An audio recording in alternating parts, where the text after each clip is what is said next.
Assalamualaikum warahmatullahi wabarakatuh. Perkenalkan, nama saya Umbratul Nada dengan NIM 19043029. Kali ini saya akan menjelaskan atau storytelling tentang eh, artikel dengan judul Faktor-faktor yang mempengaruhi procurement fraud, sebuah kajian dari perspektif persepsi auditor eksternal. Nah, dalam artikel ini, eh, penelitian ini tuh menguji tentang faktor-faktor yang mempengaruhi perilaku fraud dalam pengadaan barang dan jasa pemerintahan, ditinjau dari perspektif atau persepsian auditor independen yang mengacu pada fraud triangle dan teori TPB atau teori planned behavior. Nah, pada fraud atau kecurangan merupakan salah satu bentuk risiko dari suatu organisasi, karena fraud ini akan memberi keuntungan bagi satu pihak saja dan merugikan pihak lain. Nah, fraud dalam artian penelitian ini membahas tentang fraud dalam pengadaan barang dan jasa yang sering menjadi temuan auditor independen dan pemerintahan seperti Badan BPK.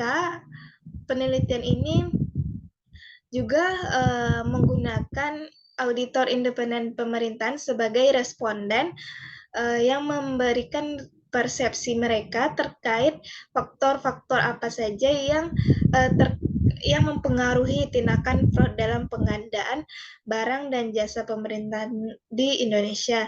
Nah, pengadaan barang dan jasa merupakan proses pengeluaran pemerintahan terbesar, namun justru yang paling rentan dikenai korupsi atau disalahgunakan oleh pihak-pihak yang tidak bertanggung jawab. Nah, fraud ini uh, memiliki faktor-faktor yang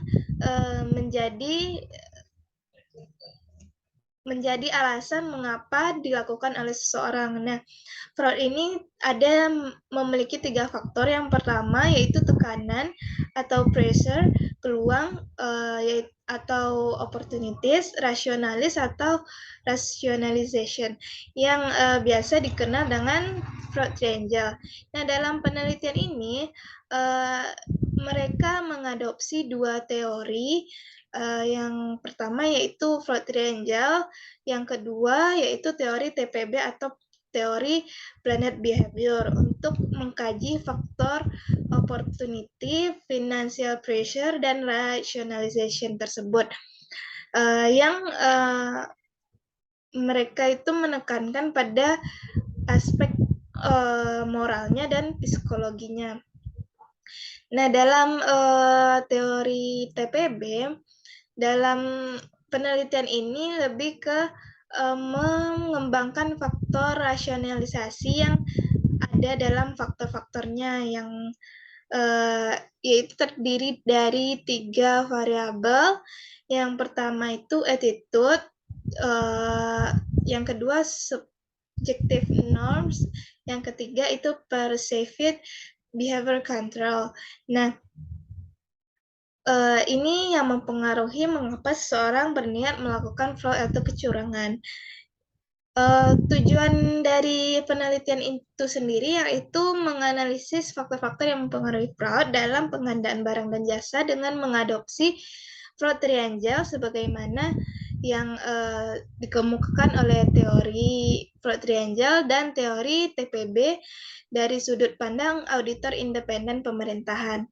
Untuk ada tujuan-tujuan khusus, 3 tujuan khusus yang ada dalam penelitian ini yaitu yang pertama itu menganalisis apakah faktor financial pressure mempengaruhi terhadap tindakan fraud dalam pengadaan barang dan jasa. Yang kedua yaitu menganalisa apakah kesempatan yang diprosifikasikan dengan adanya kelemahan dalam sistem dan prosedur serta kurangnya kualitas panitia penggandaan barang dan jasa yang berpengaruh terhadap tindakan fraud.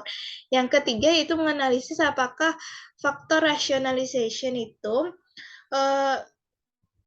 yang diproksikan dengan sikap atas perilaku fraud, norma subjektif dan kontrol perilaku yang dipersepsikan berpengaruh terhadap niat seseorang terhadap melakukan fraud tersebut. Dan yang terakhir yaitu menganalisis apakah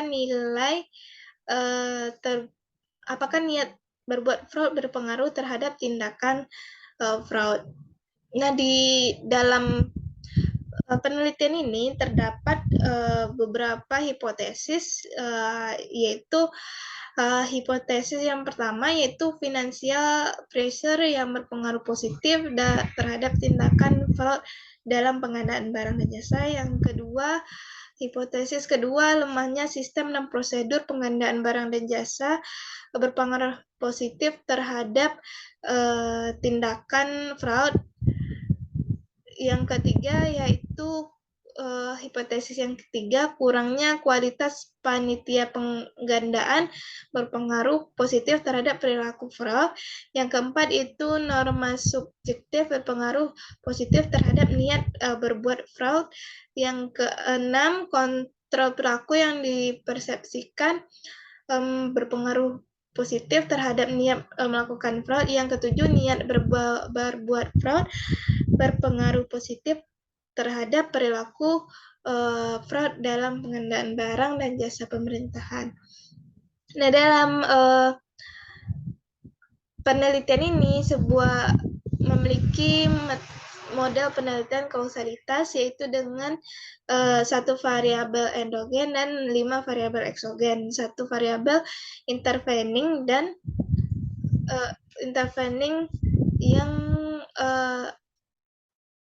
intervening yang ada di dalam penelitian ini. Penelitian ini merupakan penelitian lapangan atau penelitian survei yang menggunakan instrumen kuesioner yang dikirimkan langsung melalui kontak person dan pos. Penelitian ini mengambil beberapa sampel, yaitu kantor perwakilan Jawa Timur, Jawa Tengah, Jawa Barat, DKI Jakarta, serta kantor pusat. Penelitian ini menggunakan responden auditor independen pemerintahan yang karena mereka melakukan audit atau pemeriksaan independen terhadap keuangan negara, sehingga dari mereka kita bisa mendapat banyak temuan akan penyimpangan fraud yang merugikan negara dalam pengadaan barang dan jasa.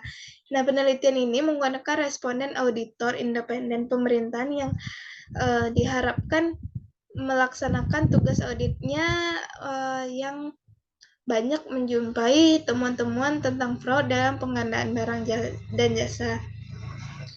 Dari kuesioner yang disebarkan, ada sekitar 297 eksemplar yang 5 tidak terisi dan yang siap diolah, yaitu sekitar 297 eksemplar.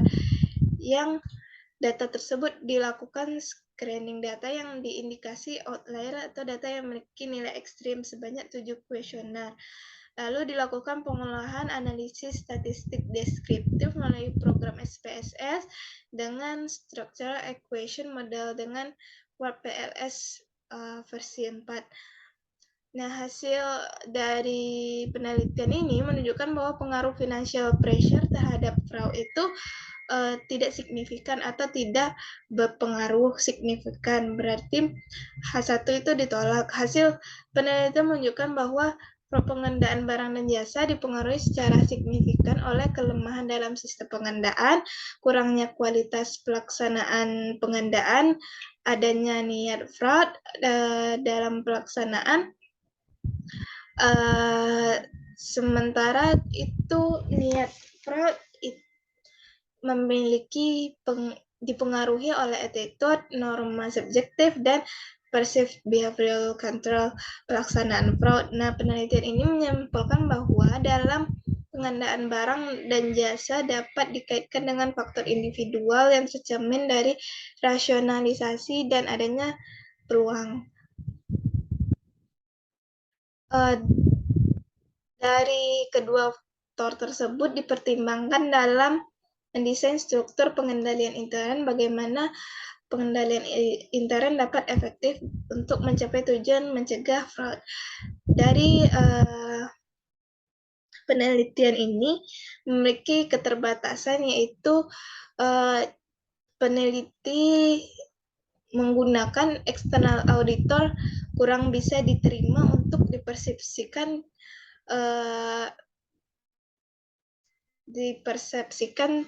bagi para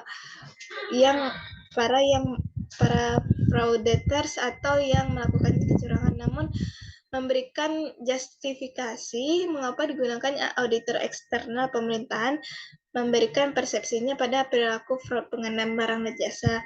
Nah, yang kedua, keterbatasannya modal yang diperoleh memiliki nilai keefisienan yang tidak terlalu tinggi. Jadi, itu merupakan keterbatasan dari penelitian ini. Sedangkan implikasi dari hasil penelitian, implikasi kebijakan untuk mencegah fraud-nya itu yang pertama yaitu karena financial pressure itu tidak berpengaruh terhadap fraud, maka